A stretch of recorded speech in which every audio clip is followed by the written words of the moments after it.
시청자 여러분 안녕하십니까? 민주당의 이해찬 대표가 기자간담회를 갖고 조국 사태에 관해서 언급을 했습니다. 그런데 한마디로 깡통 사과입니다.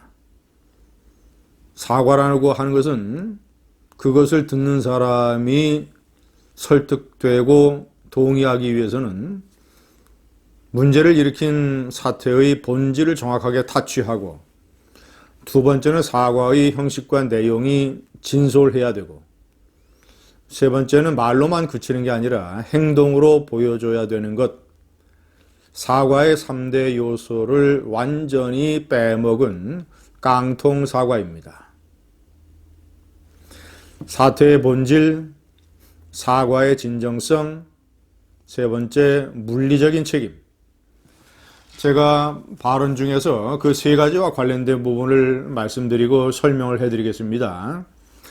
자, 첫 번째, 국민 분노의 핵심을 호도하고 있습니다. 이렇게 얘기를 했습니다. 여당 대표로서 무거운 책임감을 느낀다. 국민 여러분께 매우 송구하다는 말씀을 드린다. 검찰개혁이라는 대의에 집중하다 보니 국민, 특히 청년이 느꼈을 불공정에 대한 상대적 박탈감, 좌절감은 깊이 있게 헤아리지 못했다. 시청자 여러분, 이것은 문제의 핵심을 완전히 빗나간 것입니다. 국민이 분노한 것은 이런 무슨 제도가 불공정하고 그래서 청년들이 박탈감을 느낀다, 이것이 아닙니다. 제도는 예를 들어서 수시라든가 아니면 인턴이라고 하는 스펙을 쌓는 인턴 제도라든가 제도 자체, 표창장이라든가 제도 자체가 무슨 문제가 있겠습니까? 한국 사회 여러 곳에서 운영이 되고 있는 정상적인 제도입니다. 문제는 이런 제도를 악용을 해서 위선과 사기와 거짓말로 결과물을 따내는 것이지요. 인턴 증명도 허위, 표창장도 허위, 이것을 대학 입시에 제출하는 것, 이것도 사실은 사기.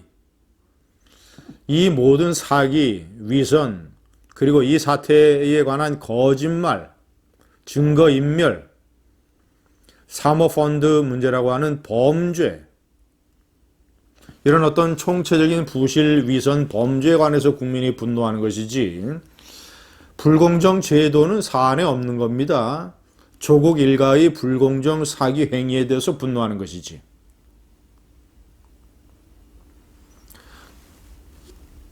이거는 장마와 태풍 이런 걸로 인해서 대규모의 국가 하천, 커다란 4대강의 일부가, 4대강 중에 하나가 범람을 했는데, 무슨 이 동네 마을에 있는 지천 하나가 물이 넘쳤다라고 국민에게 거짓말하는 것과 똑같습니다. 두 번째, 이 사과가 말로만 그치는 게 아니라 행동이 따라야 되는데, 사실 따지고 보면 이런 사태는 분노한 국민이 도심을 저렇게 메울 정도라면 저것은 87년 민주화 이후에 정말이지 손에 꼽히는 아마도 최고 수위의 국민들의 분노가 숫자로 집약이 된 거라고 할 수 있습니다. 이런 사태, 그리고 2달 넘게 지속이 됐다라는 점, 이런 걸로 인해서 이것은 따지고 보면 당정청에 대대적인 인적 물갈이가 필요한, 인적 책임을 져야 되는 사안입니다. 따지고 보면 국무총리하고 여당 대표하고 청와대 비서실장하고 이 3톱이 물러나야죠. 특히 청와대 비서실장과 정무수석은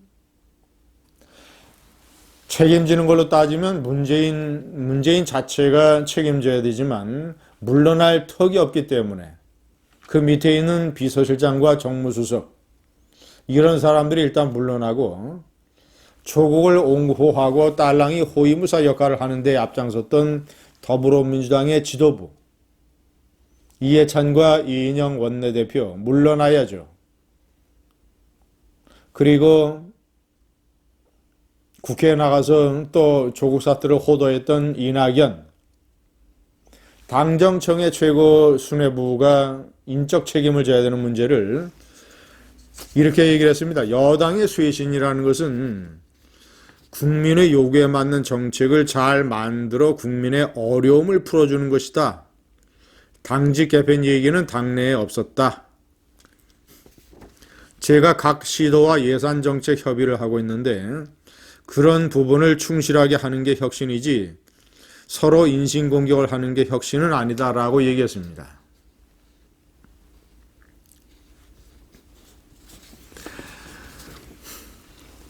아니 정책을 만드는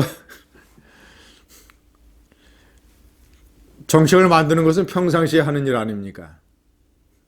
당정협의나 아니면 법안을 만들어서 국회에 제출하는 것, 정부가 예산안을 만들어서 국회에 제출하는 것, 아니 이거 평상시에 하는 일 아닙니까? 평상시에 정상적으로 하는 일이 그걸 잘하는 게 여당의 쇄신이다. 당정 쇄신에 대한 답변이 이겁니다. 각 시도와 예산정책 협의, 이것 충실하게 하는 게 혁신이랍니다.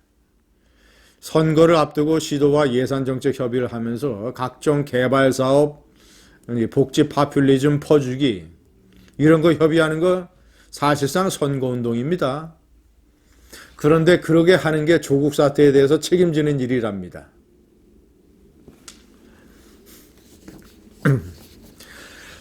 당원 게시판과 당내 일부 의원 사이에서 불거진 책임론과 사퇴 요구에 대해서 아주 극소주자가 그러는 거다. 선거가 5달밖에 안 남았는데 지도부를 여기서 물러나라는 것은 선거를 포기하라는 얘기다. 합리적인 주장이 아니다. 시청자 여러분, 제가 만약에 더불어민주당에 책임 있는 사람이라면 지금 이해찬이나 이인영의 얼굴은 조국의 얼굴과 겹치기 때문에 사람들이 그들을 보면 조국을 생각하기 때문에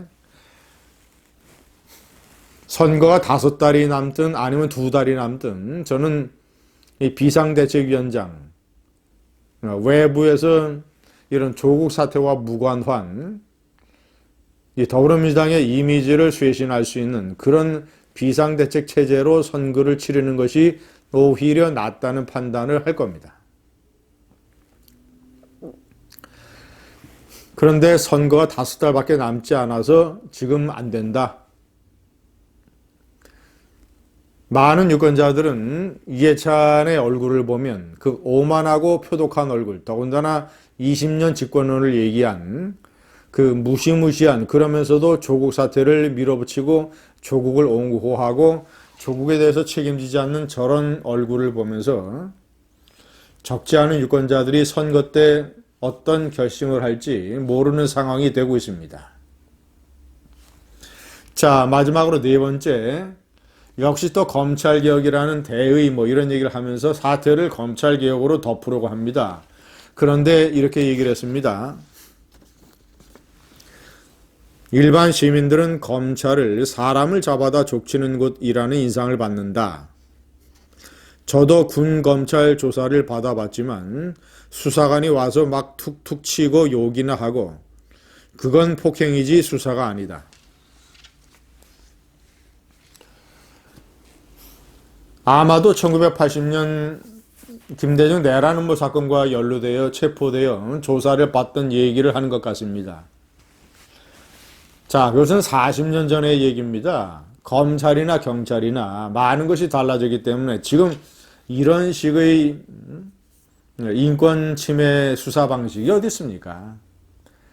아니, SNS 세상에 이런 일을 했다가는 대번에 SNS에 올라서 관련자들이 문책받고 징계받고 아니면 사법 처리될 텐데 누가 이런 행동을 합니까? 그리고 일반 시민들은 사람을 잡아다 족치는 곳이라고 검찰을 생각하고 있다. 일반 시민들은 생업에 바빠서 대검에 중수부가 있든 지검에 특수부가 있든 아니면 별건 수사를 하든 아니면 장시간 조사를 하든 포토라인에 세우든 피의사실을 공표하든 생업에 바쁜 일반 시민들하고 무슨 상관이 있습니까? 40년 전 호랑이 담배 피던 시절 얘기를 하면서 또 검찰개혁이라는 안대로 국민의 눈을 가리려 하고 있습니다.